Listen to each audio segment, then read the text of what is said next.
Wait just. Magandang umaga po. Kumusta po kayo? Long time no see. It's been a long since I stand here.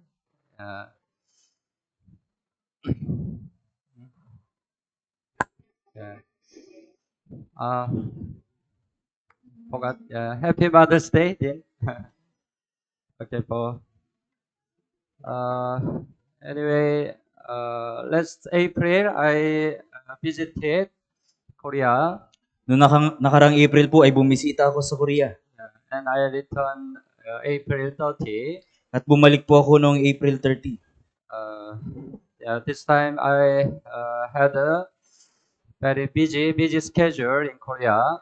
Nagkaroon po ako ng napakaabalang schedule doon sa Korea. Because I had to visit our supporting church and also our mentee supporting church. Dahil kinailangan kong bisitahin yung ating supporting church at yung mga mentee ng ating supporting church. And also I attended the Korean minister retreat. At dumalo rin ako sa Korean minister retreat. Maybe I visit total 9 churches in Korea. Bumisita ako sa kabuang 9 na churches doon sa Korea. So I travel whole country. Kaya halos naglakbay ako sa buong bansa. But whenever I visit the Korean church, I share the news of the mission in the Philippines. Pero sa tuwing bumibisita ako sa bawat church doon sa Korea, ibinabahagi ko yung balita patungkol sa misyon dito sa Pilipinas. Yeah, and then many the brothers and sisters in Korea, they had a great interest mission in the Philippines. At maraming mga brothers at sisters doon sa Korea na nagkaroon ng interest na magkaroon ng misyon dito sa Pilipinas. I also became know that they continue pray and support for us. At ako po nalaman ko rin na patuloy silang nanalangin at sumusuporta sa atin. So I convinced because of their continuous prayer and support, Philippine mission can continue greatly. Kaya ako po ay kumbinsido na sa pamagitan ng kanilang patuloy na panalangin at suporta, yung mission dito sa Pilipinas ay magpapatuloy ng dakila. So don't forget their prayer and support. Kaya huwag niyo pong kalimutan yung kanilang panalangin at suporta.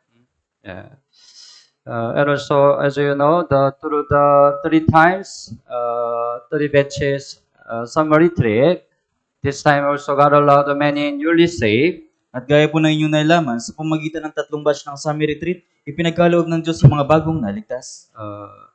This year, right, the target of the Philippine Life Water Mission was 16,000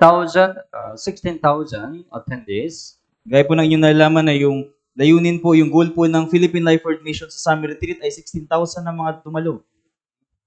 Do you know what's the result? Alam niyo po ba yung naging resulta? We accomplished or not? Naisakatuparan po ba natin o hindi? Over. We accomplished our target, overflowing. Pinagkaloob ng Diyos na ma-target natin yung ating layunin ng sobra pa. Total attendees are 17,911. Yung kabuang dumalo po ay 17,911. Maraming tao, right? Attend. And also, 2,003 persons are baptized. At 2,003 na mga tao yung nabautismuhan. Maraming tao, right? Are baptized, right? How about our Cavite Church? Paano po sa atin sa Cavite Church? Our target was 450. Yung ating target po ay 450. Overall, all attendees are 456. Yung kabuang dumalo po sa atin ay 456. Of course, it included some brethren attended several times, right? Kasama na po dito yung mga kapatiran na dumalo ng paulit-ulit. But anyway, we also could accomplish our target. Pero gayon pa man, nagawa po nating isakatuparan yung ating target. Among them, 148 are our invitee. all invited. At kabilang po sa mga ito, 148 po yung ating mga naimbitahan. And also, total 60 are baptized. At 60 naman po yung nabautismuhan. Right? Anyway, that's why today I can see many newly saved Kaya ngayon po ay nakikita ko yung mga bagong naligtas through the Last Samaritan, right? sa pamamagitan po ng nakaraang Samaritan. It's completely great works of God, right? Ito po ay ganap na pagkilos ng Diyos. God continue works through our church. Yung Diyos ay patuloy na kumikilos sa pamamagitan ng ating iglesia. We have to continue our mission until our Lord comes again. Kaya kailangan mo magpatuloy sa ating misyon hanggang sa pagbalik ng ating Panginoon. Okay po? Okay, bago po tayo magsimula, manalangin po tayo. Mahal naming Ama na mahabagin at magpapala, salamat po sa paligtas sa amin mula sa kasalanan at pagkawasak. Salamat po sa paghabay sa aming Christian life hanggang ngayon. Salamat po sa pagbigay mo sa amin ng dakilang pagkakataon na mag-aral ng salita ng Diyos. Hiniling po namin na buksan mo ang aming puso at tainga sa salita ng Diyos. Naway maunawan namin ang salita ng Diyos sa pamamagitan ng tulong ng Banal na Espiritu. Pakiusap, maunawan namin ang kalooban ng Diyos sa pamamagitan ng salita ng Diyos. Mula sa simula hanggang sa matapos, kami ay nagtitiwala lamang sa iyong habag at biyaya. Ito po ang aming dalangin sa pangalan ni Jesus. Amen. Okay po, buksan mo ang Biblia. Unang Timoteo chapter 3. Unang Timoteo chapter 3, verse 4 and verse 5.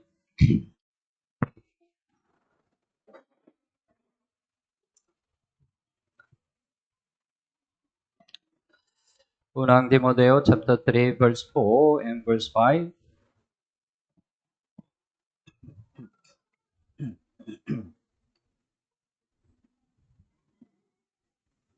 Okay po. Basahin po natin ng sabay-sabay. Dapat ay pinamamahalaan niyang mabuti ang kanyang sariling sambahayan, sinusupil ang kanyang mga anak at may lubos na paggalang. Sapagkat kung ang sino man ay hindi marunong mamahala ng kanyang sariling sambahayan, paano niya pangangalagaan ang iglesia ng Diyos? Okay, one more verse. Unang Timoteo chapter 5 verse 8. Chapter 5 verse 8. Also, basahin po natin ng sabay-sabay. Ngunit kung ang sino man ay hindi kumakalinga sa kanyang kamag-anak, lalong-lalo na sa kanyang sariling sambahayan, tinanggihan niya ang pananampalataya at siya'y masahol pa sa hindi mananampalataya. Okay. Today I mentioned, right? Happy Mother's Day. Happy Mother's Day, right? Ngayong araw po binanggit ko, Happy Mother's Day. Ang buwan ng Mayo ay buwan para sa pamilya. Sa Korea, there are many days in May, special day in May. Sa Korea po, napakaraming mga espesyal na araw sa buwan ng Mayo. May 5 is the day, Children Day.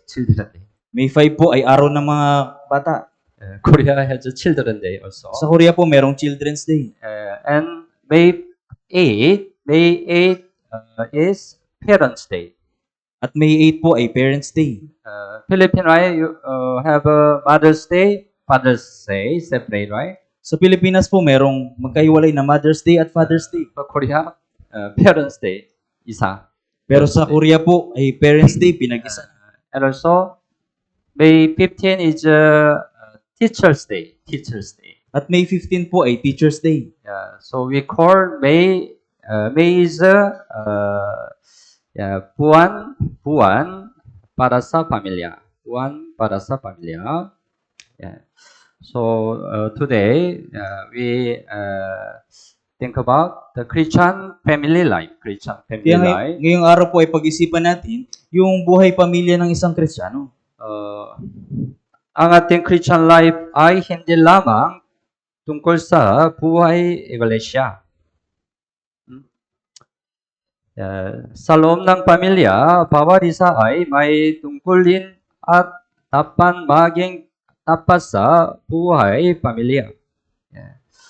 Kapag may problema sa pamilya, naapektuhan din ang ating Christian life. Balikan natin unang Timoteo chapter 3, verse 5.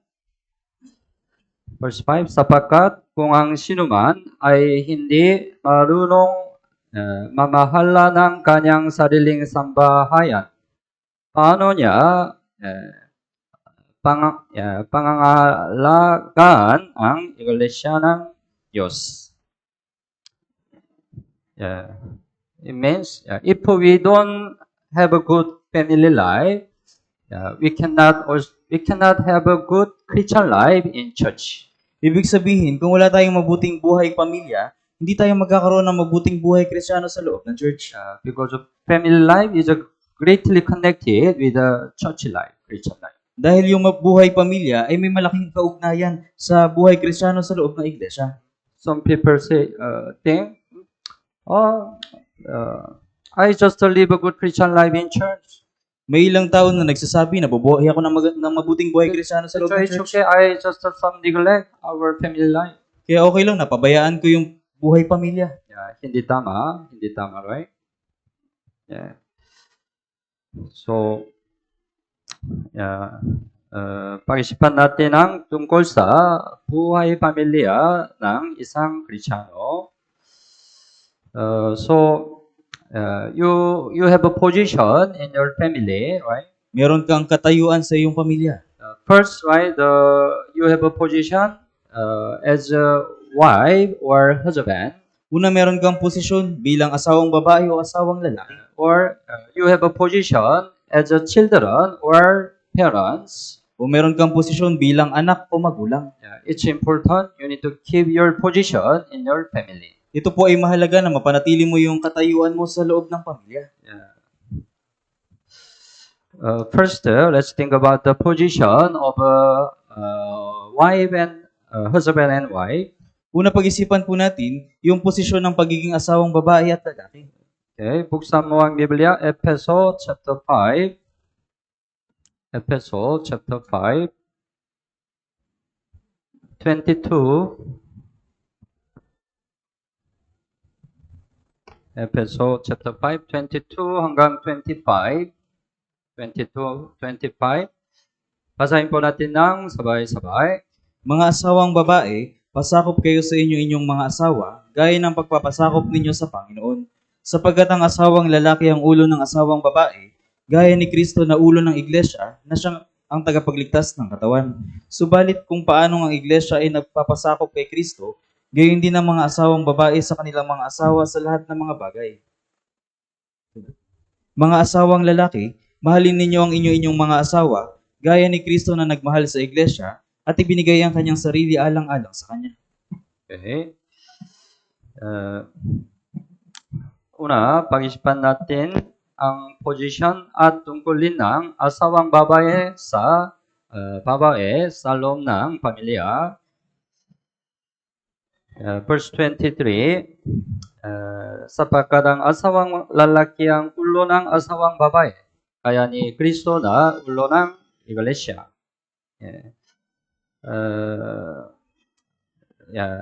Ang asawang lalaki ang ulo ng asawang babae. Right?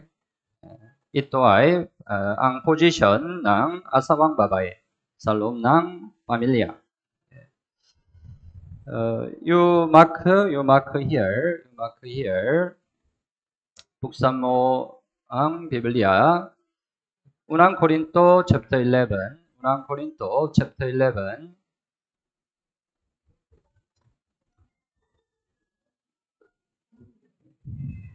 Unang Korinto chapter 11 verse 3.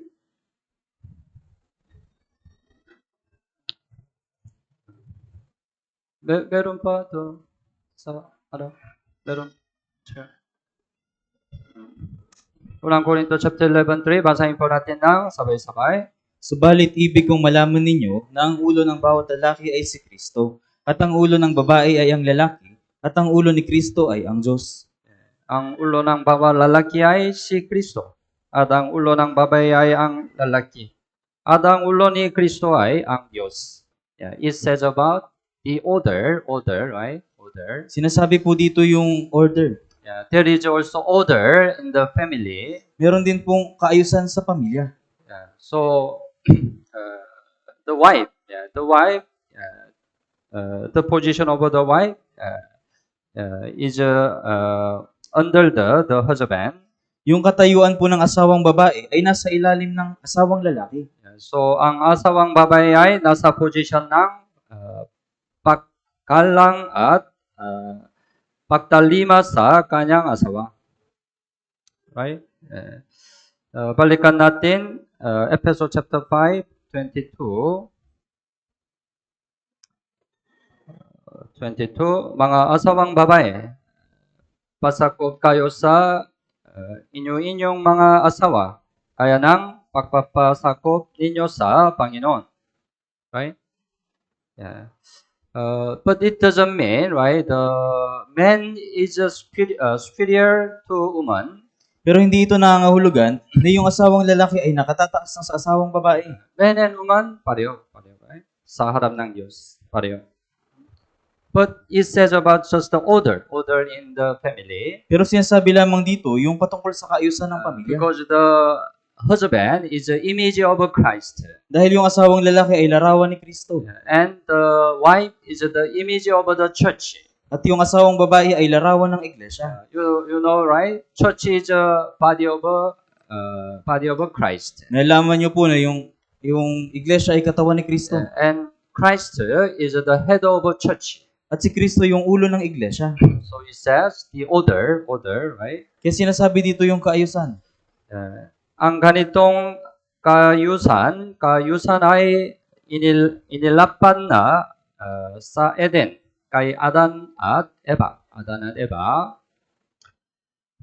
Buksan mo ang Biblia, Genesis chapter 3. Genesis chapter 3, 16.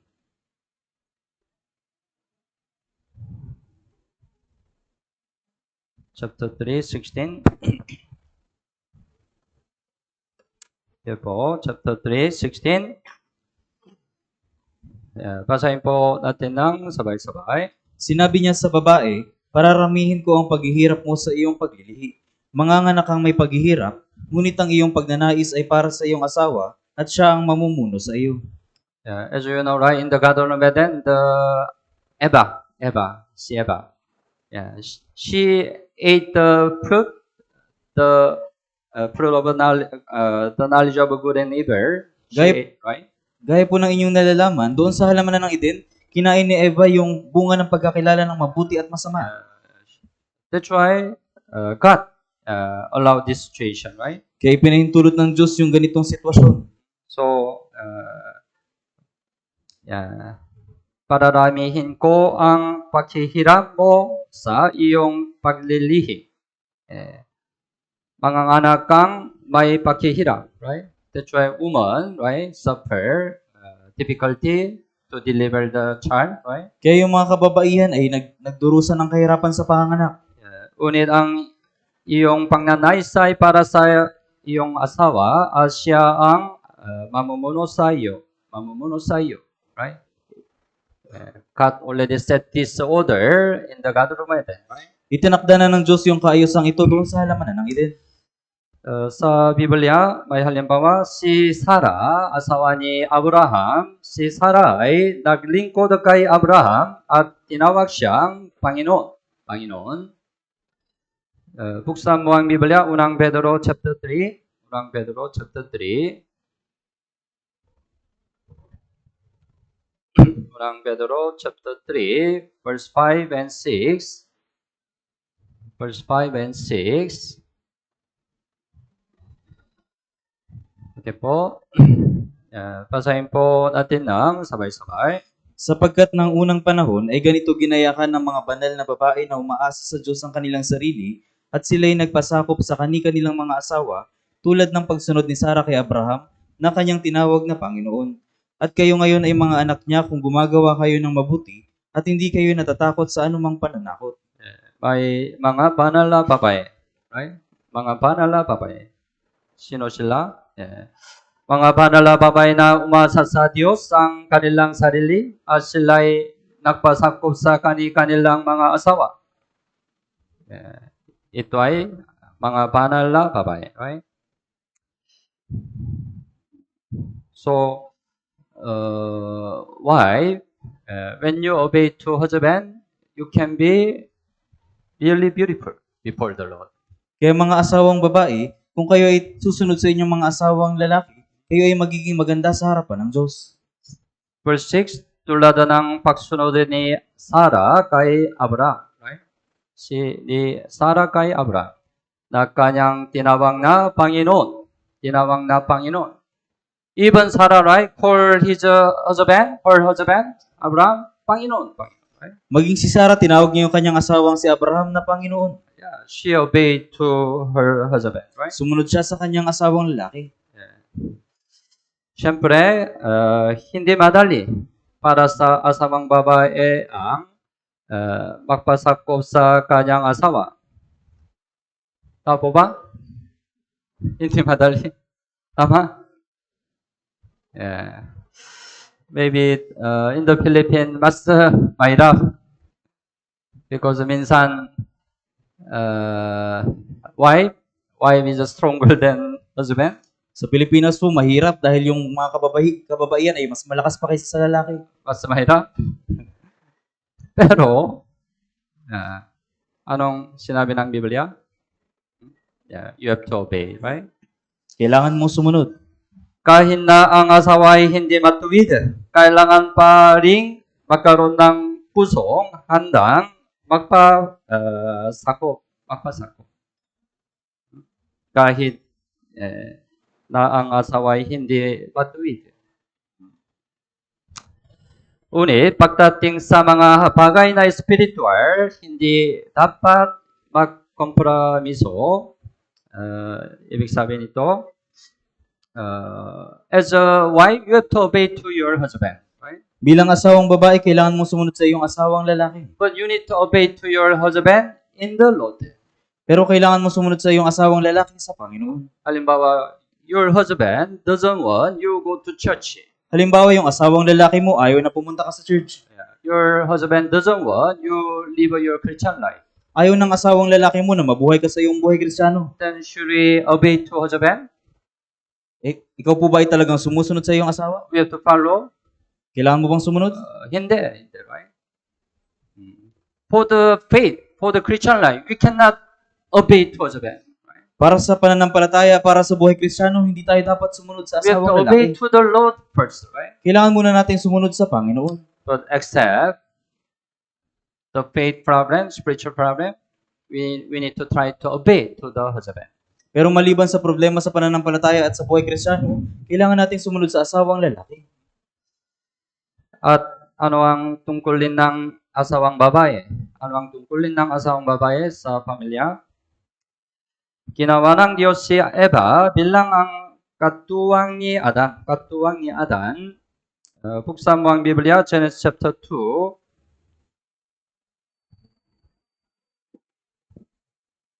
Genesis chapter 2, verse 18. Chapter 2, 18. Okay po, basahin po natin ng sabay-sabay. At sinabi ng Panginoong Diyos, hindi mabuti na ang lalaki ay nag-iisa. Siya'y igagawa ko ng isang katuwang na nababagay sa kanya. Eva, right? Isang katuwang. Isang katuwang. So, wife, the role of the wife is supporting or helping the husband. Kaya yung tungkulin ng asawang babae ay yung pagsuporta o pagtulong doon sa asawang lalaki. Not leading the husband. Hindi sa pamumuno ng asawang lalaki.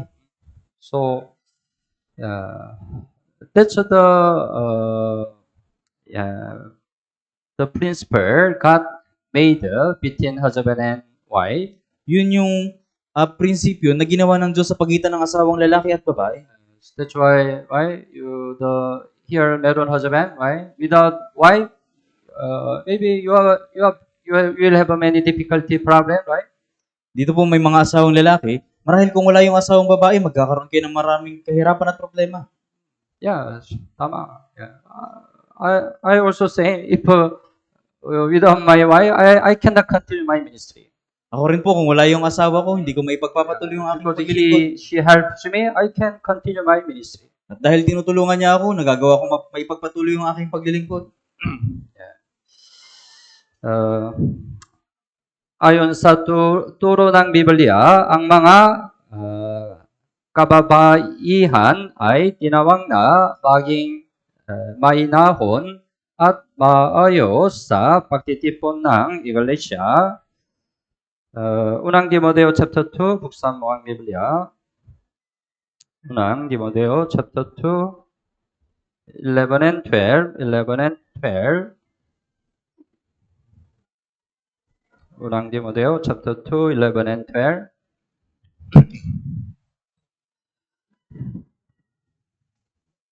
Okay po, basahin po natin ng sabay-sabay. Hayaang ang babae matuto sa katahimikan na may buong pagpapasakop. Hindi ko pinahihintulot na ang babae ay magturo, ni magkaroon ng pamumuno sa lalaki, kundi tumahimik. Verse 12, right? Hindi ko ipinahintulot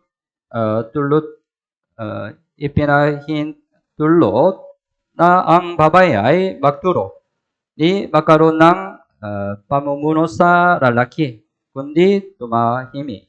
It's the position of a woman in church also. Ito rin po yung katayuan ng mga babae sa loob ng iglesia. Kaya hindi nararapat na ang babae ay maging pastor. Unang Korinto, buksan mo ang Biblia. Unang Korinto chapter 14. Unang Korinto chapter 14, 34 and 35. 34 and 35.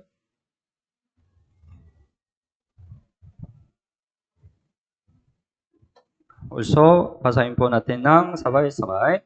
Ang mga babae ay dapat tumahimik sa mga iglesia sapagkat sila hindi pinahihintulutang magsalita, kundi pasakop gaya ng sinasabi ng kautusan. Kung mayroong anumang bagay na nais nilang malaman, tanungin nila ang kanilang mga asawa sa bahay sapagkat kahiyahiya para sa isang babae ang magsalita sa iglesia. Yeah, that's why our church, right? We don't have a woman pastor, right? Kaya sa ating iglesia, walang babaeng pastor. Maybe you saw some other churches, they have a woman. Marahil pastor. nakikita nyo sa ibang mga iglesia, meron silang mga babaeng pastor. Pastora, right? Pastora. My pastora. But it's not right according to the word of God, right? Pero ayon sa salita ng Diyos, hindi ito tama. If a woman become the pastor, she have to teach the Bible to the brothers, right? Kung yung babae ay magiging pastora, siya ay magtuturo ng salita ng Diyos sa mga lalaki. They have to lead the people, right? Kailangan niyang pamunuan yung mga tao. Hindi tama, right? But it doesn't mean, right? Sisters in church cannot speak anything, right? Pero hindi po ito nangangahulugan na hindi na pwedeng magsalita yung mga sisters sa loob ng church. Siyempre, sister, yeah, you need to talk each other and you also give us opinion. Siyempre, mga sister, kailangan nyo rin magsalita at magbigay ng mga opinion. But you shouldn't be the leader over the brother. Pero You shouldn't lead the brother. pero dapat na hindi mo pamunuan yung mga brother. That's why, halimbawa, meron the fellowship, the sister fellowship. Halimbawa, merong sisters fellowship. Then if meron the brother, we give the chance of a prayer to the brother. At kung merong brother, ibibigay natin yung pagkakatiwala natin yung pananalangin doon sa brother. But walang brother, it's okay, sister can have a prayer. Pero kung walang brother, okay lang po na yung sister yung mag-pray. But if meron brother, give a chance, brother can pray. Pero kung merong brother, ibigay yung pagkakataon na yung brother yung mag-pray. Okay? You don't misunderstand? Huwag po kayong malito. Yeah. It doesn't mean oppressing the sister in church, right? Hindi po ito nangahulugan na It says about the order. sinasabi po dito yung patungkol sa kaayusan. Yeah. And balikan natin Ephesians chapter 5. 25. Now we think about pag-isipan natin ang position at tungkulin ng asawang lalaki sa loob ng pamilya. Mga asawang lalaki, mahalin ninyo ang inyong mga asawa, gaya ni Kristo na nang mahal sa iglesia at ibinigay ang kanyang sarili alang-alang sa kanya. Husband, it's better you don't look at verse 23 and 24. Mga asawang lalaki, mas mabuti kung hindi nyo titingnan yung verse 23 at 24. Don't ask to your wife. Huwag kang humiling sa iyong asawang You babae. have to obey to me. Kailangan mong sumunod sa akin. Oh, the Bible says you have to obey to me. Sabi ng Biblia, kailangan mong sumunod sa akin. Husband, don't say to your wife like that.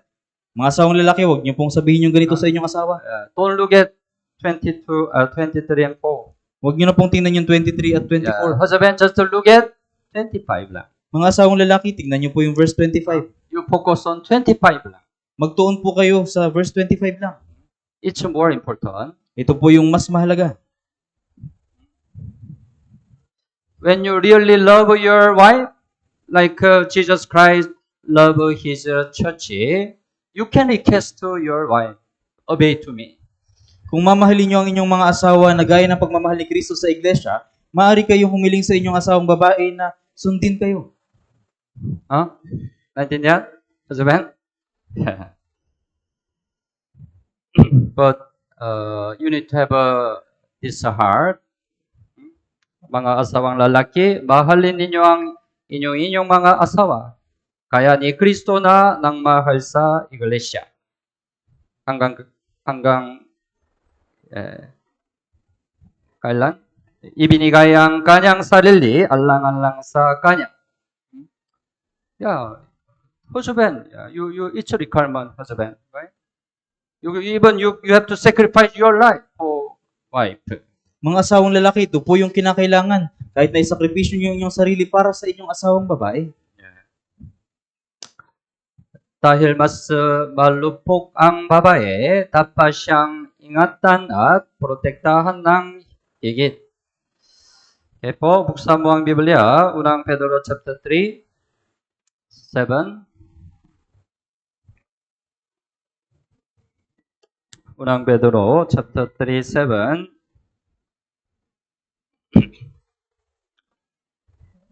Okay po, basahin po natin ng sabay-sabay. Gayon din naman kayong mga lalaki, maging mapagbigay kayo sa inyong mga asawa sa inyong pagsasama, na binibigyan ng karangalan ng babae bilang isang mas marupok na sisidlan, yamang sila man ay tagapagmana rin ng biyaya ng buhay, upang walang makahadlang sa inyong mga panalangin. Kayon din naman kayong mga lalaki, husband, maging mapagbigay kayo sa inyong mga asawa, sa inyong pagsasama, na binibigyan ng karangalan ang babae bilang isang mas malupong na sisidlan. Tapos ba, the husband, right? Husband as a man, the physically, right? Stronger than woman, right? Yung mga asawang lalaki, sa physical ay mas malakas kaysa sa mga babae. And the wife is like a very weak vessel, like a very weak vessel. At yung mga kababaihan ay marurupok na sisidlan. That's why wife can be hurt easily. Kaya yung mga asawang babae ay mas madaling masaktan. That's why husband need to be careful in your speaking, in your attitude toward your wife. Kaya mga asawang lalaki, maging maingat kayo sa inyong pananalita at sa inyong ugali sa inyong asawang babae.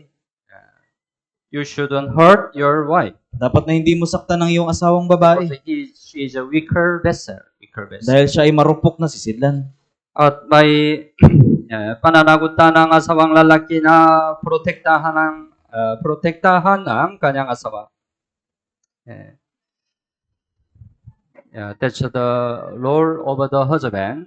Yun po yung tungkulin ng asawang lalaki. Kapag ang asawang lalaki ay nagsasakripisyo at tunay na nang mamahal sa kanyang asawa, kusa siyang respect petuhin at susundin ng asawa. Naintindihan niyo po? Don't ask your wife obey to you. Huwag mong hilingin sa iyong asawang babae na sumunod sa iyo. Your side just to love your wife. Love your wife. Sa panig mo, ibigin mo lang yung asawang babae. Just sacrifice for your wife. Magsakripisyo ka para sa iyong asawa. Then automatically, your wife will honor you, obey you. Pagkatapos, automatic na susundin at gagalangin ka na yung asawang babae. Colossians chapter 3, Colossians chapter 3, Colossus chapter 3, 19. Colossians chapter 3, 19. So, po, basahin po natin ng sabay-sabay. Mga lalaki, ibigin ninyo ang inyong asawa at huwag kayong maging malupit sa kanila. Mga lalaki, ibigin ninyo ang inyong asawa at huwag kayong maging malupit sa kanila. Huwag kayong maging malupit sa kanila. Then, you can make a beautiful family. Beautiful family. Pagkatapos makagawa ka ng mabuting pamilya, magandang pamilya. At ang tungkulin ng asawang lalaki ay magtrabaho sa labas upang suportahan ang pamilya. Buksan mo ang Biblia, Genesis chapter 3. Genesis chapter 3, 17.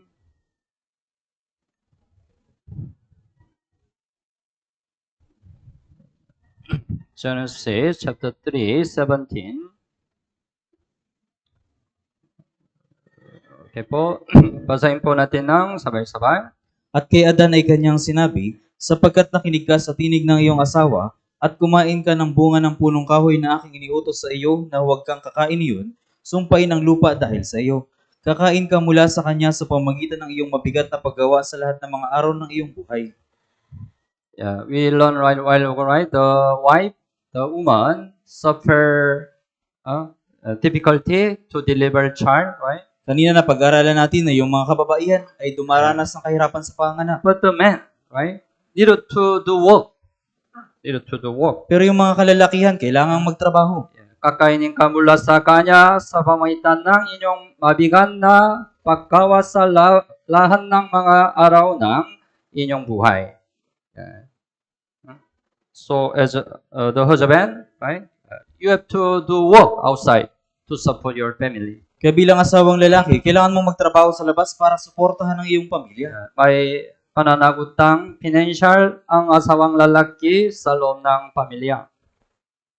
So, to support your family, you have to do your best. Kaya upang suportahan ang iyong pamilya, kailangan mong gawin yung iyong makakaya. That's the role of the husband. Yan yung tungkulin ng asawang lalaki. Kaya ang lalaki ay dapat may trabaho bago magpagkasal.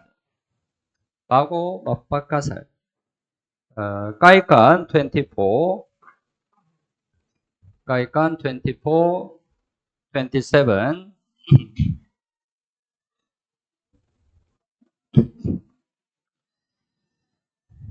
Okay po, 24, 27. Basahin po natin ng sabay-sabay. Ihanda mo sa labas ang iyong gawa at ihanda mo para sa sarili mo sa parang at pagkatapos ay gawin mo ang iyong bahay. It can apply to husband. May apply ito sa mga asawang lalaki. Meron some youth, you want to get married. Meron ba dito mga kabataan na gusto nyo na magpakasal? So especially the brother, effort, you need to have a work. Lalo higit yung mga brother, una kailangan nyo muna magkaroon ng trabaho. Some brothers say, oh, it's okay.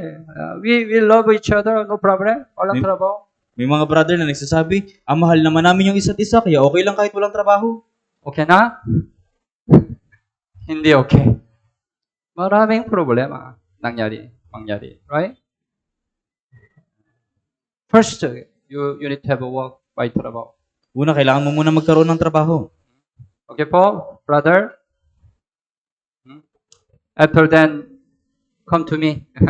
You ask the marriage. Pagkatapos nun, lumapit ka sa akin at humiling ka ng pagpapakasal. At hindi nararapat ang divorcio, hindi nararapat divorcio. Bakit? Sinabi ni Jesus, Matthew chapter 19, verse 4,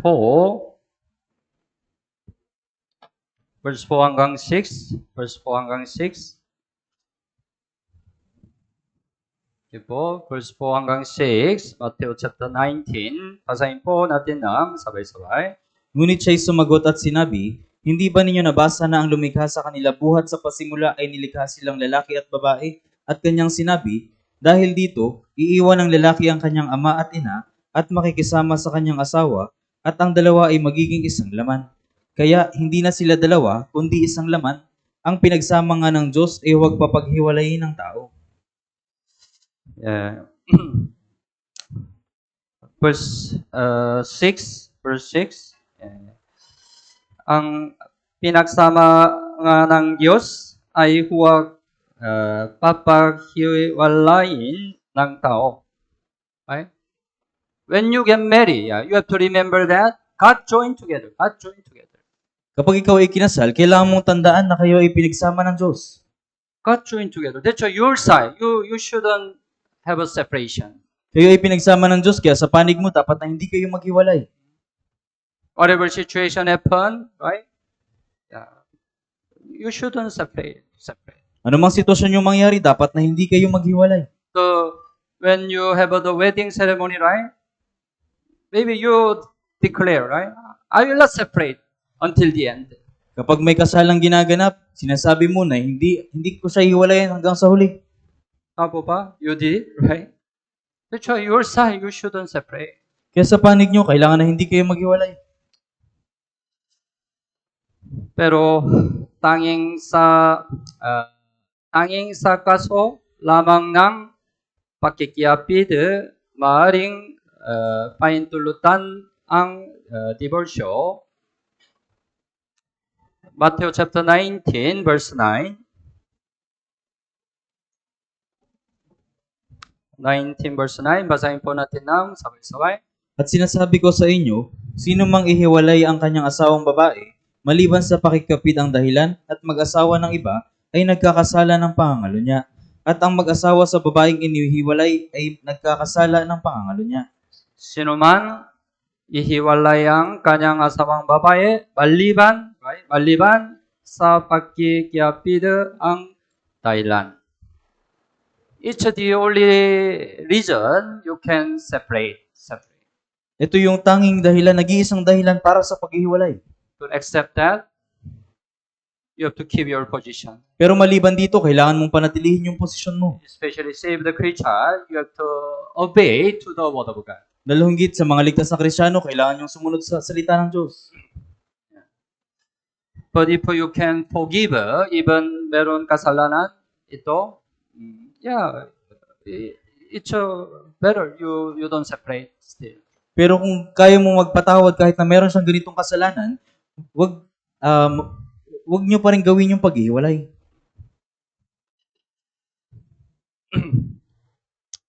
At kapag nag-away ang mag-asawa, dapat silang magkasundo bago matapos ang araw.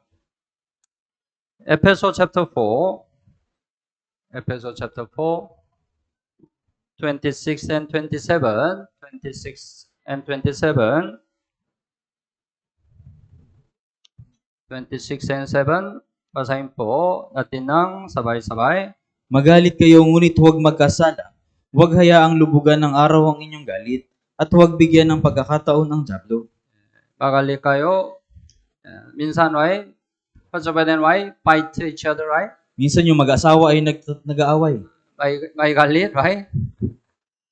Magalit kayo, ngunit huwag magkasala, huwag hayang lubugan ng araw ang inyong galit.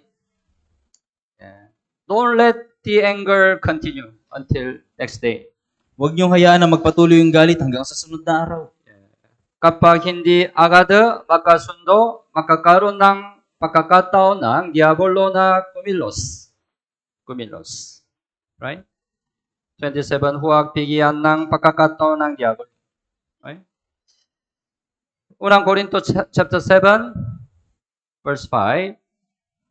Unang Korinto chapter 7, verse 5. Okay po. Chapter 7, verse 5. Basahin po natin na ang sabay-sabay. Huwag pagkaita ng isa't isa, maliban kung pagkasunduan ng ilang panahon, upang maiukol ang mga sarili sa pananalangin, at pagkatapos ay muli kayong magsama, baka kayo'y tuksuhin ni Satanas dahil sa kakulangan ng pagpipigil sa sarili. Huwag pagkaita ng isa't isa. The Korean translation means husband and wife fight sometimes, right? Sa pagsalin sa Korea, minsan yung asawang babae at lalaki ay Then nag-aaway. the husband and wife doesn't want to sleep together. Pagkatapos yung mag-asawa ay ayaw nang matulog na magkasama. Usually they're usually this sort of separation, right? Magkahiwalay. Huwag pagkaita ng isa't isa. Maliban kung pagkasunduan ng ilang panahon.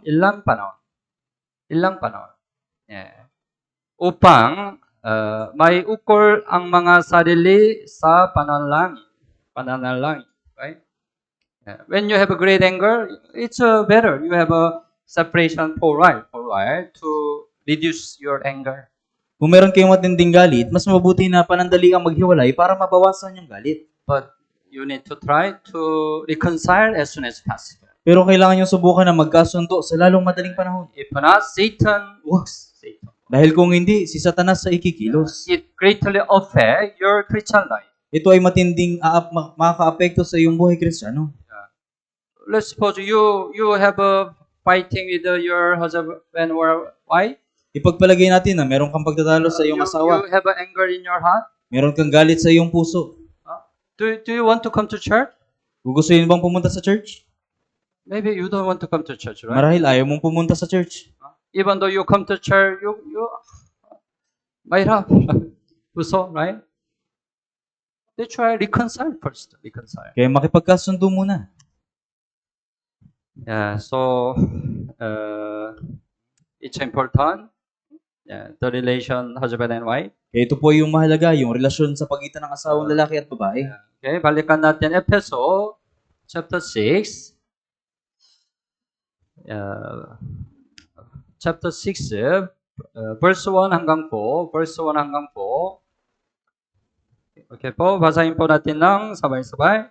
Mga anak, sundin ninyo ang inyong mga magulang sa Panginoon sapagkat ito'y matuwid.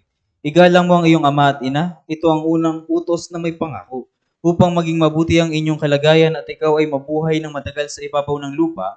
At mga ama, huwag ninyong ibunsod sa galit ang inyong mga anak, kundi akayin ninyo sila sa pagsasanay at pangaral ng Panginoon. Una, pag-isipan natin ang posisyon at tungkulin ng mga anak sa loob ng pamilya. Ang mga anak ay dapat kumalang at sumunod sa kanilang mga magulang. Right? Because dahil sinabi ng Biblia, unang verse 1, mga anak, sundin ninyo ang inyong mga magulang sa Panginoon. Verse 2, igalang mo ang inyong ama at ina. Ito ang unang utos na may pangako. Unang utos. Sa lahat ng amin na utos na ibinigay ng Diyos sa tao, ito ang pinakamahalaga. Tama ba? God gave 10 commandments, right? Yung Diyos ay nagbigay ng 10 utos. 4 commandments for God. Yung unang 4 na utos ay para sa Diyos. 6 commandments for men. At yung 6 na utos ay para sa tao. But for 6 commandments for men, what's the most important commandment? Pero yung 6 na utos para sa tao, ano yung pinakamahalagang utos? Yeah. Ito, right? Ang unang utos na may pangako, igalang mo ang iyong ama at ina, right? Exodus 20, we check. Exodus chapter 20, verse 12.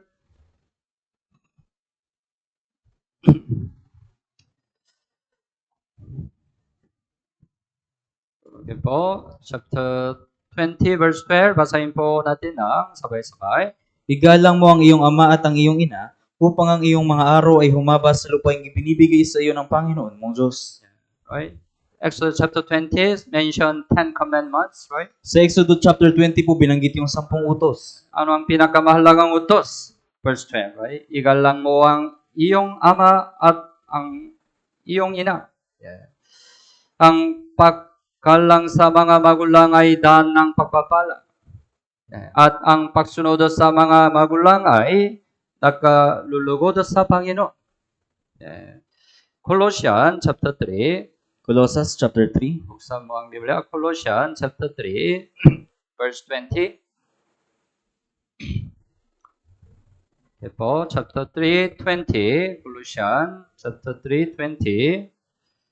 Basahin po natin ng sabay-sabay. Mga anak, sumunod kayo sa inyong mga magulang sa lahat ng mga bagay, sapagkat ito'y nakakalugod sa Panginoon. Mga anak, right? Dito may mga anak, right? May magulang mo, right? Mga anak, sumunod kayo sa inyong mga magulang sa lahat ng mga bagay. Sa lahat ng mga bagay. Sapagkat ito'y nakakalugod sa Panginoon. Dapat malaman na ang hindi pagsunod sa mga magulang ay isang malaking kasalanan. Isang malaking kasalanan. Buksan mo ang Biblia, Deuteronomio chapter 21. Deuteronomio chapter 21, verse 18 hanggang 21. Deuteronomio 21, verse 18 hanggang 21. Also, basahin po natin ng sabay-sabay. Kung ang isang tao ay may anak na matigas ang ulo at mapaghimagsik, at ayaw makinig sa tinig ng kanyang ama o sa tinig ng kanyang ina, at bagaman kanilang parusahan siya ay ayaw makinig sa kanila, hahawakan siya ng kanyang ama at ina at dadalhin sa matatanda sa kanyang bayan, sa pintuang bayan sa lugar na kanyang tinatahanan. Kanilang sasabihin sa matatanda sa kanyang bayan, itong aming anak ay matigas ang ulo at mapaghimagsik at ayaw niyang pakinggan ang aming tinig. Siya'y matakaw at maglalasing. Kung gayon, ang lahat ng mga lalaki sa kanyang bayan ay babatuhin siya ng mga bato upang siya'y mamatay. Gayon mo aalisin ang kasamaan sa gitna mo, ito'y maririnig ng buong Israel at sila'y matatakot. This time, right, in Old Testament, the children doesn't obey to parents. Sa panahong ito po sa lumang tipan, yung anak ay ayaw sumunod sa kanyang magulang. Anong nangyari? Verse 21, kung gayon, ang lahat ng mga lalaki sa kanyang bayan ay babatuin siya ng mga bato upang siya'y mamatay. Siya'y mamatay. Gayon mo alisin ang kasamaan sa gitna mo. Right? It's Christian, right? It's Christian. Ito po ay malaking kasalanan. Maybe if you don't obey to parents in Old Testament, you will die, right? Marahil kung doon sa lumang tipan, hindi ka susunod sa magulang mo, ikaw ay mamamatay. Why obeying honor parents is very important? Bakit yung pagsunod at paggalang sa magulang ay napakahalaga? Yeah. Husagahan tayo ng mga tao sa mundong ito sa pamamagitan ng paraan ng paggalang natin sa ating mga magulang. Yeah. We as a Christian, right? We need to become good example to the people in this world. Bilang mga Kristyano, kailangan nating maging mabuting halimbawa sa mga tao sa sanlibutan. Then we can evangelize them, right? Pagkatapos, may evangelize natin sila. So let's suppose we don't honor our parents. Pero ipagpalagay natin na hindi natin ginagalang yung ating magulang. Maybe your neighbor, your relatives knows you don't honor your parents. Marahil malaman ng iyong mga kapitbahay, ng iyong mga kamag-anak na hindi mo ginagalang yung magulang mo. Will they listen to your evangelism? Makikinig ba sila sa pag-evangelize mo? Maybe they don't want to listen, right? Marahil ayaw nilang makinig. You are the one who don't obey, who don't honor your parents. Ikaw yung taong hindi gumagalang at sumusunod sa magulang mo.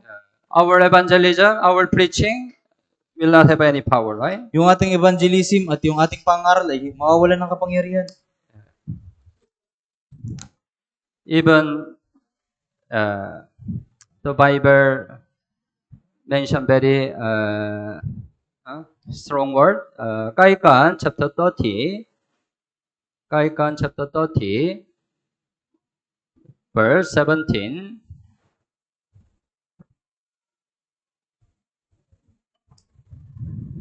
Okay po. Kaikan chapter 30, 17. Basahin po natin ng sabay-sabay.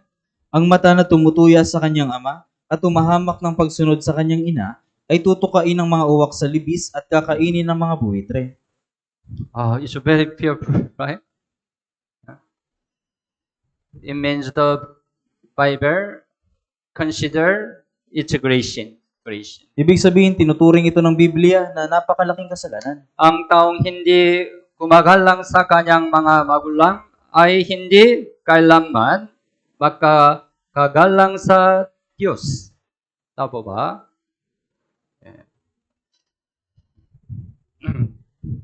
That's why it's the most important commandment of the Lord. Kaya ito po yung napakahalagang utos ng Diyos. You have to practice. You try to honor your parents. Kailangan mo sanayin na igalang ang iyong magulang. Then you can also honor our Lord. Pagkatapos magagawa mo rin galangin yung ating Panginoon. When you obey to your parent, you can also obey to the Lord. Kapag sumusunod ka sa magulang, sumusunod ka rin sa Panginoon. Pero kailangan ng pagsunod sa mga magulang sa Panginoon. Ito ay importante sa Panginoon. Right? Balikan natin Ephesians chapter 6, verse 1. Mga anak, sundin ninyo ang inyong mga magulang sa Panginoon. Importante yung bagay sa Panginoon. Right? Para yung situation, right? Paano kung hindi pinapayagan ng mga magulang ang pagpunta sa church? Dapat unahin ang pagsunod sa salita ng Diyos kaysa sa salita ng mga magulang. Naintindihan niyo po? Sa Panginoon. Kapag tumanggap ng kaligtasan ang isang tao, maaaring usigin siya ng mga magulang na hindi pa ligtas. At maaaring magkaroon ng alitan dahil sa pananampalataya. Ito ay nangyari. Tama ba? But you need to know, it's not special. It's natural. Pero kailangan mo malaman na hindi ito special kundi natural. Sinabi ni Jesus, Matthew chapter 10, 34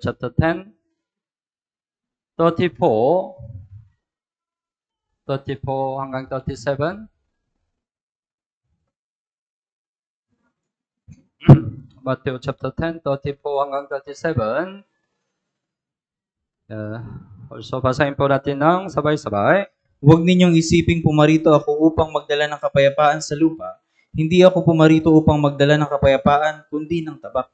Sapagkat pumarito ako upang paglabanin ang lalaki at ang kanyang ama, ang anak na babae at ang kanyang ina, at ang manugang na babae at ang kanyang biyanang babae, at ang magiging kaaway ng tao ay ang sarili niyang mga kasambahay. Ang umiibig sa ama o sa ina ng higit kaysa akin ay hindi karapat-dapat sa akin, at ang umiibig sa anak na lalaki o anak na babae ng higit kaysa akin ay hindi karapat-dapat sa akin. Sinabi ni Jesus, right? But it's very strange, right? It's very strange. Ito po ay kakaiba. 34, right? Huwag ninyong isipin, pumarito ako upang magdala ng kapayapaan sa lupa. Hindi ako pumarito upang magdala ng kapayapaan, kundi ng tabak. Kundi ng tabak. Bakit sinabi ni Jesus kagaito? Ito ay nangyari 35, right? Sapagkat pumarito ako upang paglabanin ang lalaki at ang kanyang ama, ang anak na babae at ang kanyang ina, at ang manugang na babae at ang kanyang biyenang babae. They fight, right? There is a fighting, right? Meron pong pagtatalo. Why there is a fighting? Bakit mayroong paglalaban? Because when you get to salvation, right, the other family are not yet saved. Dahil nung nagkaroon ka ng kaligtasan, yung ibang miyembro ng pamilya ay hindi pa ligtas. Their side, they don't understand you, right? Sa panig nila, hindi ka nila naunawaan. Halimbawa, before you're Catholic, Noon, ikaw ay katoliko, but halimbawa. after salvation, you don't continue go to Catholic. Pero pagkatapos ng kaligtasan, hindi ka na dumadalo sa katoliko. They think you betray Catholic, right? Iniisip nila na tinalikuran mo na yung And katoliko. so after salvation, you continue attend the church, At pagkatapos ng kaligtasan, patuloy kang dumadalo sa iglesia. ringo. And also every Sunday, every Wednesday, you attend the many Bible seminar. Linggo-linggo, tuwing Wednesday, at tuwing may Bible seminar. Their side, they cannot understand, right? Sa kanila, hindi nila ito maintindihan. That's why their side, they don't want you to go to church, right? Kaya para sa kanila, ayaw nilang pumupunta ka sa church. Then sometimes you have a misunderstanding. At minsan, nagkakaroon ka ng maling pagkaunawa. Before I got the salvation, no fighting in the family. Noon, bago ako maligtas, walang paglalaban sa pamilya. I had a good relation with our family. Meron akong mabuting relasyon sa aking pamilya. But after salvation, why happened many conflict? Pero pagkatapos kong maligtas, bakit nangyayari yung maraming pagtatalo? It's where I give up my Christian life Kaya mas mabuti kung isusuko ko na yung buhay kristyano ko for the peace of a family. para sa kapayapaan ng pamilya. Tama o hindi? Hindi. Right? It's not real peace, right? It's not real peace. Hindi ito tunay na kapayapaan. It's a faking peace. Ito ay huwad na kapayapaan Came from Satan. mula kay Satanas. How can have a real peace in your family? Paano magkakaroon ng tunay na kapayapaan sa iyong You have to pamilya? continue live a Christian life. Kailangan mong patuloy na mabuhay sa buhay You have to kristyano. continue attend the church. Kailangan mong patuloy na dumalo sa Then iglesia. someday you can evangelize your family, right? At balang araw, ma-evangelize mo ang iyong pamilya. When they get the true salvation, there will be real peace in your family, right? At kung magkakaroon sila ng kaligtasan, magkakaroon ng tunay na kapayapaan sa iyong pamilya. So until that time, there is a fighting. Kaya hanggang sa dumating yung panahon na yun, magkakaroon ng pagtatalo. How to honor your parents? Kaya paano galangin ang iyong magulang? If they are not saved, how to honor your parents? Kung hindi pa sila ligtas, paano gagalangin yung magulang? You have to evangelize your parents. Kailangan mo evangelize ang magulang mo. When they get the true salvation, it's a real honoring your parents. Kung magkakaroon sila ng tunay na kaligtasan, ito yung tunay na paggalang sa iyong magulang. Ang pagtulong upang maligtas ang mga magulang ay tunay na para sa kanilang kabutihan. Tama ba? That's why until that time, there is a fighting in the family. Kaya hanggang sa dumating yung panahon na yun, merong patuloy na pagtatalo sa loob ng pamilya. At may mga bagay na dapat pangingatan sa pamumuhay ng pananampalataya at sa paglingkod sa mga magulang. Sinabi ni Jesus, Marko chapter 7, buksan mo ang Biblia, Marcos 7, verse 10 hanggang 12. Marcos 7, 10 hanggang 12. Okay po. Basahin po natin ng sabay-sabay. Sapagkat sinabi ni Moises, igalang mo ang iyong ama at ang iyong ina, at ang sino mang lumalait sa ama o sa ina ay dapat patayin. Ngunit sinasabi ninyo na kung sabihin ng isang tao sa kanyang ama o ina, ang anumang tulong na mapapakinabangan ninyo sa akin ay korban na nangangahulugang handog. At pagkatapos ay hindi na ninyo siya pinahintulutang gumawa ng anuman para sa kanyang ama o ina. Ito ay nangyari sa panahon ni Jesus. Some Israelite, they know they have to honor their father and mother. May mga Israelita na alam nila na kailangan nilang igalang yung kanilang ama at ina. By their material thing, right? The money, they have to serve their parents, right? Sa pamamagitan ng kanilang mga material na bagay na mga pera, kailangan nilang paglingkuran yung kanilang magulang. But what's their attitude? Pero ano yung naging pag-uugali nila? They don't have a heart to serve their parents. Wala silang puso na paglingkuran yung kanilang That's why magulang. they have a money. Halimbawa, merong money. Halimbawa, merong pera. I call it a korban. Korban. Tinatawag nila itong korban. Korban is gift to God.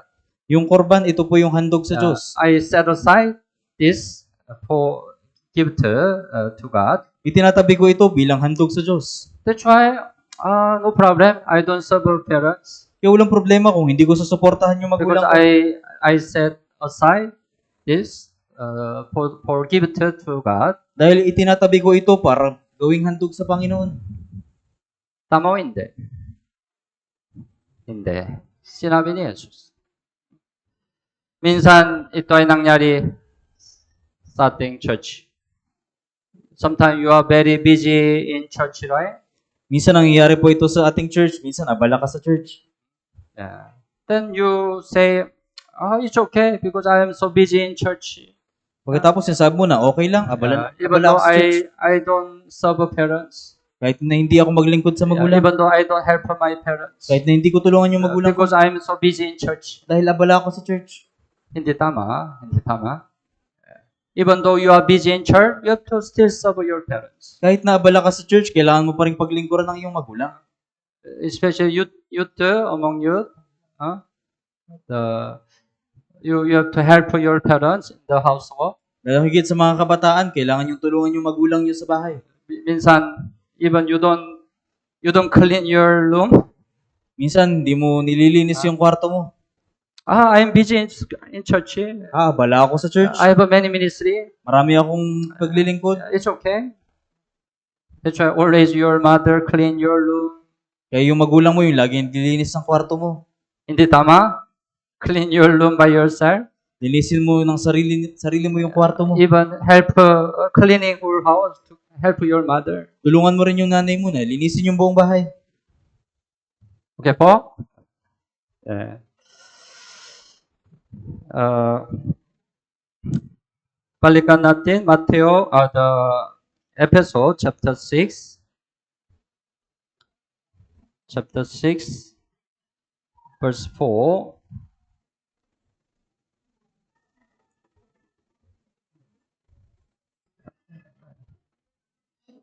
Okay po, ang mga ama, huwag ninyong ibunsodo sa galit ang inyong mga anak, kundi akayin ninyo sila sa pagsasanay at pangaral ng Panginoon. Yeah. Dito, by magulang, right? Ano ang position at tungkulin ng mga magulang sa loob ng pamilya? Ang mga anak ay hindi atin, kundi sa Diyos. Sila ay ipinakatiwala lamang sa atin pansamantala. You have some children, right? Meron kang anak. Don't think they are yours. Huwag mong isipin na sila ay sa iyo. Yeah, they are not yours. Hindi sila sa iyo. They are God's. Sila ay pagmamayari ng Diyos. Awit 127, sa mga Biblia, Awit 127,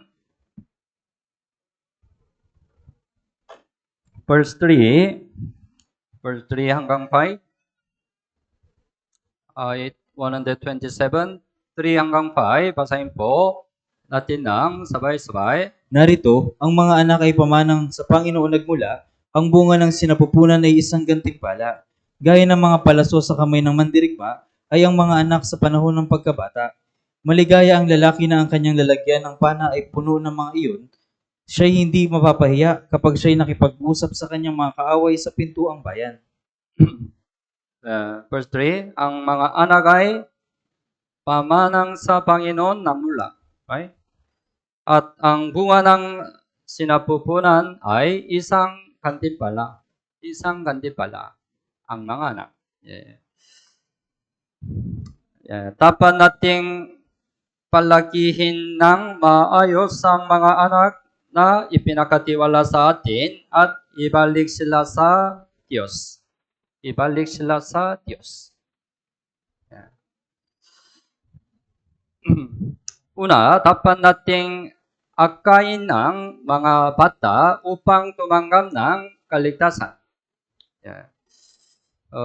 When child is born, they don't get the salvation automatically, right? Kapag yung bata ay isinilang, hindi siya agad automatic na magkakaroon ng kaligtasan. You have a children, right? They don't get the salvation automatically. At yung mga bata, hindi po sila automatic na nagkakaroon ng kaligtasan. That's why the parents need to guide them to get the salvation. Kaya yung magulang, kailangan silang gabayan na magkaroon ng kaligtasan. It's the most important responsibility of the parents. Ito yung pangunahing pinakamahalagang responsibilidad ng magulang.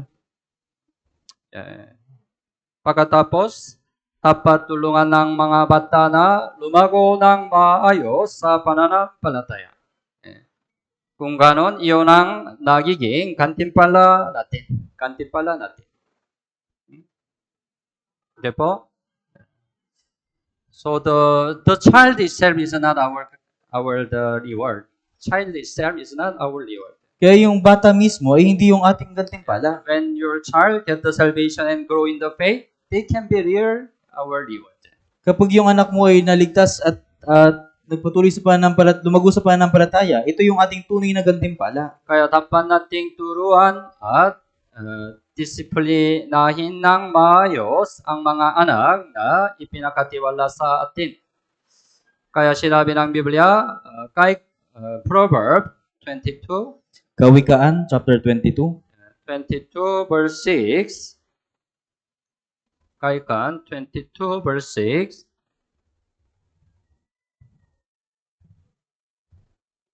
verse 6. Okay po. Basahin po natin ng sabay-sabay. Sanayin mo ang bata sa daan na dapat niyang lakaran, at kapag tumanda na siya ay hindi niya ito tatalikuran. Sanayin mo ang bata sa daan ng dapat niyang lakaran. Right? We have to teach and guide them, right? Kailangan natin silang turuan at gabayan. May salita sa Korea, ang ugaling natutunan sa pagkabata ay dinadala hanggang pagtanda. Naintindihan? Yeah, the 3 years old baby child, their life, custom continue until 80 years old. Kaya yung bata, yung kanyang pag-uugali nung siya ay bata pa, ay nagpapatuloy hanggang siya ay maging 80 taong gulang. When they don't have a good attitude, good custom, it continue until 80 years. Kung wala silang mabuting kaugalian, pag-uugali ito ay magpapatuloy hanggang 80 taon. So when they are 3 years old, we need to teach and guide them, right? Kaya kung sila ay 3 taong gulang pa lang, kailangan natin silang turuan at gabayan. We know well, right? We are born as a sinner. Nalaman nating mabuti na tayo ay pinanganak ng We makasalanan. are born with a sinful nature. Tayo ay sinilang sa likas na pagkakasala. If we let our child do their own way, what will happen?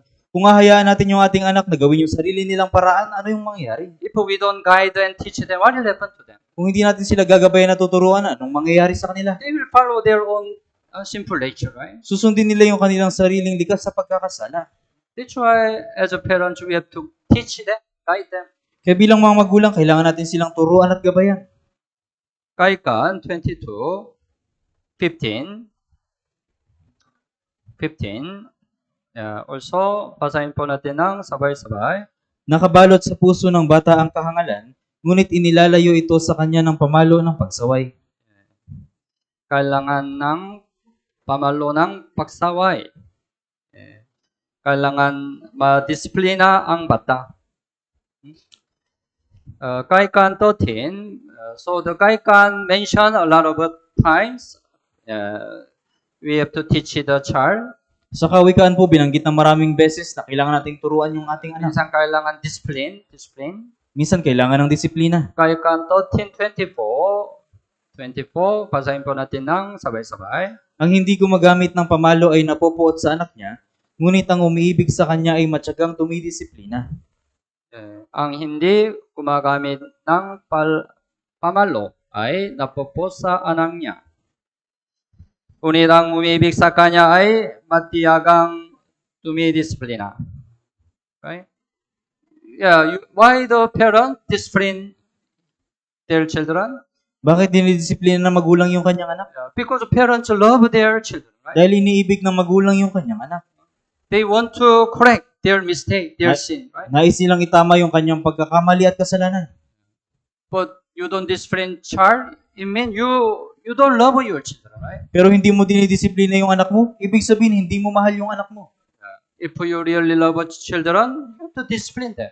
Kung talagang iniibig mo ang iyong anak, kailangan mo silang disiplinahin. Kaikan 23.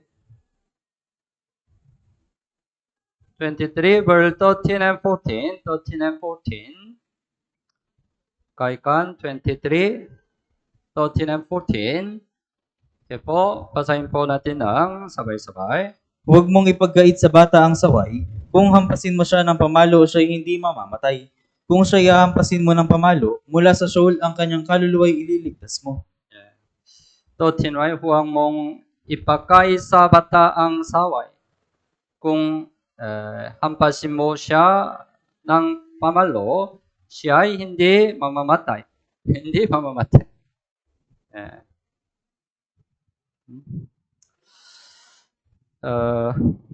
So,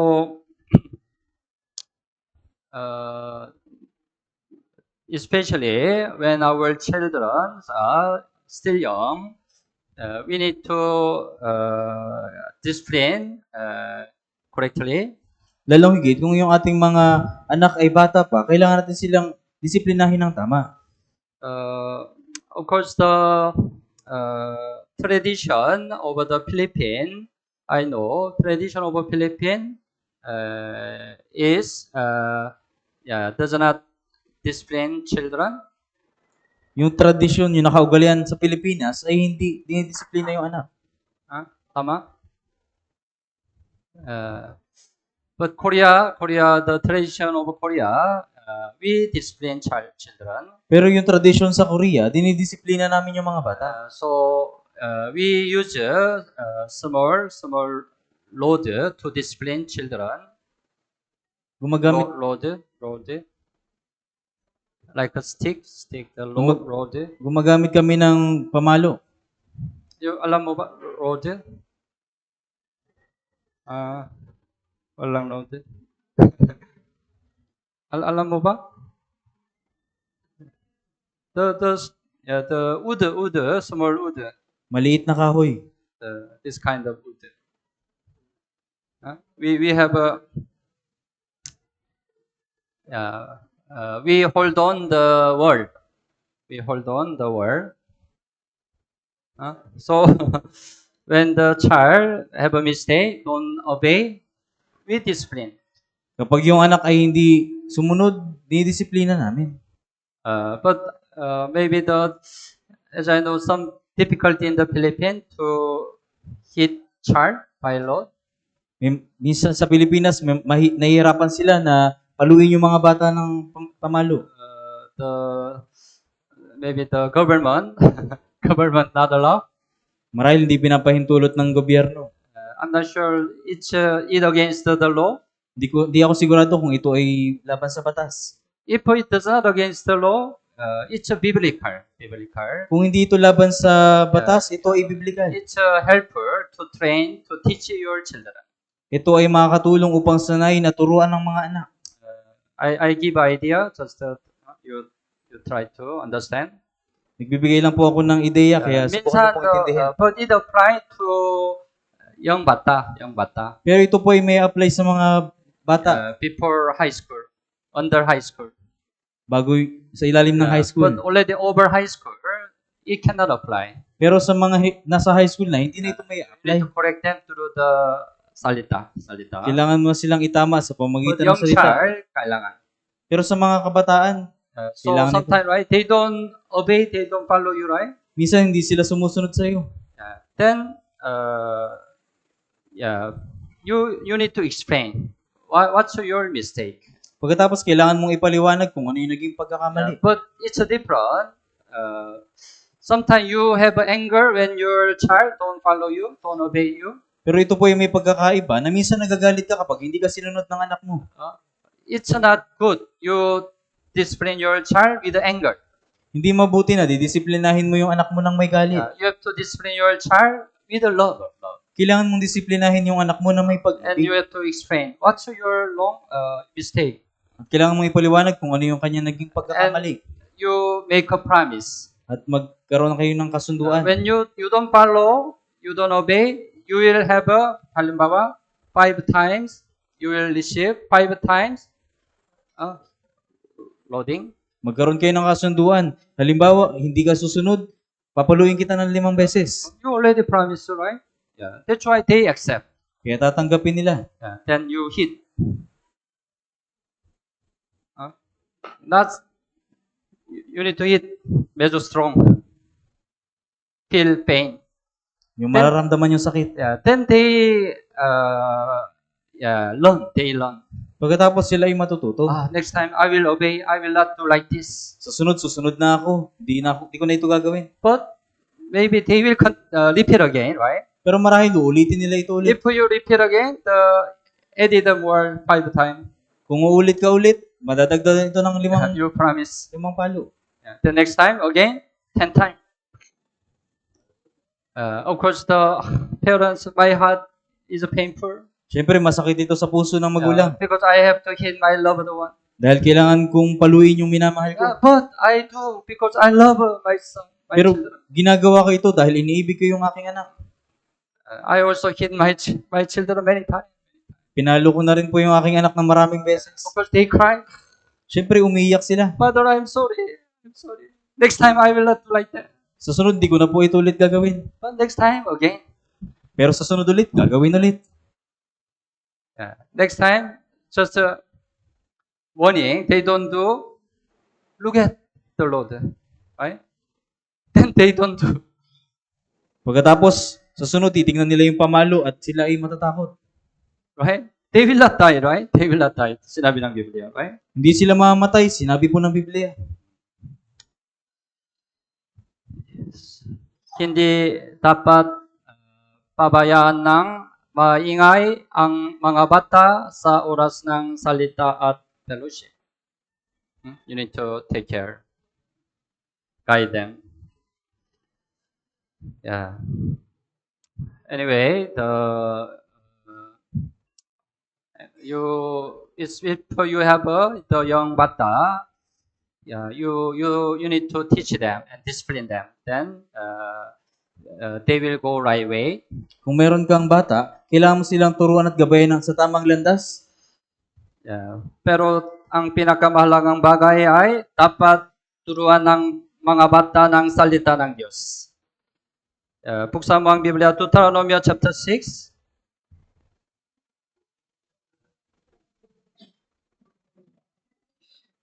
Deuteronomy chapter 6. Verse 6, 6 and 7, 6 and 7. 6 and 7. Okay po, basahin po Deuteronomy chapter 6, 6 and 7. Basahin po natin ng sabay-sabay.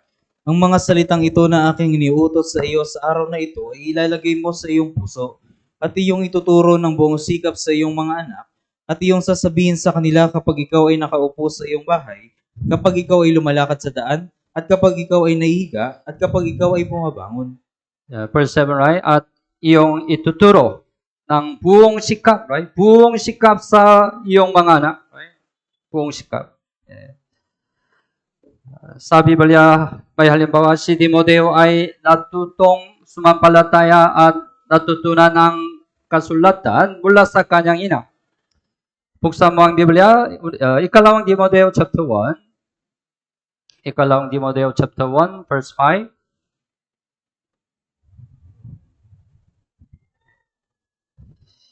Ikalawang Timoteo chapter 1, verse 5. Okay po. Basahin po natin ng sabay-sabay. Naaalala ko ang iyong tapat na pananampalataya, isang pananampalataya na unang nabuhay kay Loida, na iyong lola at kay Eunice na iyong ina at ngayon, ako'y nakakatiyak ay namamalagi sa iyo.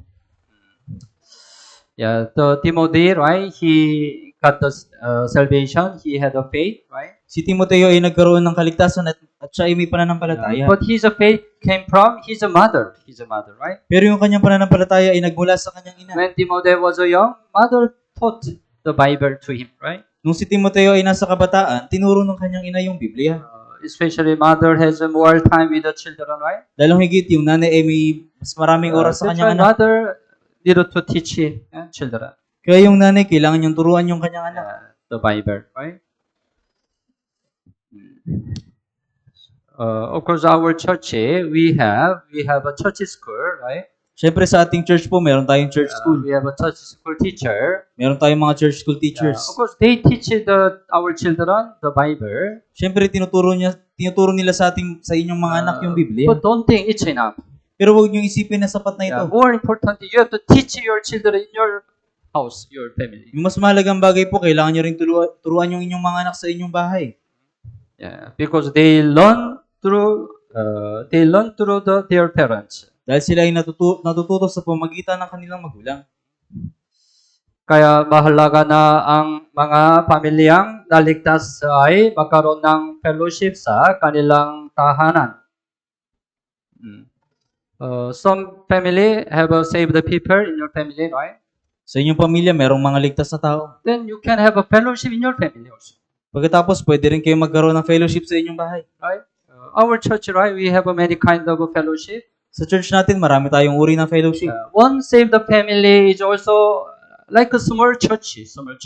Yung isang ligtas na pamilya ay gaya ng isang maliit na iglesia. So in your family, you can have a fellowship also. Kaya sa inyong pamilya, pwede rin kayong magkaroon ng fellowship. You can read the Bible together Pwede kayong sama-samang and magbasa also ng share Biblia testimony. at magbahagi ng patotoo. Kailangan fellowship. Halimbawa, the Christmas, meron Christmas, right? Halimbawa, meron pong Pasko. During the Christmas, merong family gathering, right? Tuwing Pasko, merong pagtitipon yung pamilya. But if family save the people, can have a fellowship. Pero kung yung pamilya ay mga ligtas na tao, maaari sila magkaroon ng fellowship. When we have a circle of fellowship, right? We prepare some food. Kapag meron tayong fellowship, cell group, We share food, right? And naghahanda we ng have pagkain. a fellowship together. At nagkakaroon ng sama-samang fellowship. Pareho, right? So in the Christmas, we prepare food for the family. Kapag Pasko, naghahanda rin ng pagkain para sa pamilya. And we pray to God. At nanalangin sa Diyos. We read the Bible. At nagbabasa ng Biblia. And we have a fellowship together, right? At nagkakaroon tayo ng sama-samang fellowship. Si Joshua ay nagpa siya na hindi lamang siya kundi pati ang buong pamilya niya ay maglingkod sa Diyos. The holy verse, Joshua chapter 24, Joshua 24:15. 24:15. Okay po, basahin po natin ng sabay-sabay. Ngayon, kung ayaw ninyong maglingkod sa Panginoon, ay piliin ninyo sa araw na ito kung sino ang inyong paglilingkuran. Kung ang mga Diyos na pinaglingkuran ng inyong mga ninuno sa kabila ng ilog, o ang mga Diyos ng mga Amoreyo na ang lupain nila ay inyong tinitirahan, ngunit sa ganang akin at sa aking sambahayan, kami ay maglilingkod sa Panginoon. Sinabi niya, right? Sa kanang akin at sa aking sambahayan, kami ay naglilingkod sa Panginoon. Right? He determined his heart, right? Nagpasya siya sa kanyang puso. His determination should be our determination. Yung kanyang pagpapasya ay dapat na ating pagpapasya din. Not only you serve the Lord, but also all your family serve the Lord. Hindi lamang ikaw ay naglilingkod sa Panginoon, dapat maging yung buong pamilya mo ay naglilingkod sa Panginoon. So, it's important, our family Christian life. Kaya napakahalaga po ng buhay Kristiyano ng pamilya. You try to practice what we learned today. Subukan niyo pong sanayin yung pinag-aralan natin ngayon. Okay po, malalangin po tayo. Mahal naming Ama na mahabagin at magpapala, salamat po sa pagligtas sa amin mula sa kasalanan at pagkawasak. Salamat po sa pagbigay mo sa amin ng dakilang pagkakataon na mag-aral ang salita ng Diyos. Salamat po sa maunawan ang kalooban ng Diyos sa pamamagitan ng salita ng Diyos. Hiniling po namin na sundin natin ang salitang natutunan natin ngayon. Tulungan mo po kami na mabuhay ng higit na sumusunod sa iyo sa taong ito.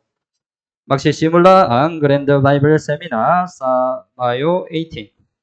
Buksan ninyo ang aming mga labi upang makapang-aral kami ng Ebanghelyo ng may katapangan. Sa pamamagitan ng Grand Bible Seminar na ito, naway maraming kaluluwa ang maligtas at makapagbigay kaluwalhatian sa Diyos.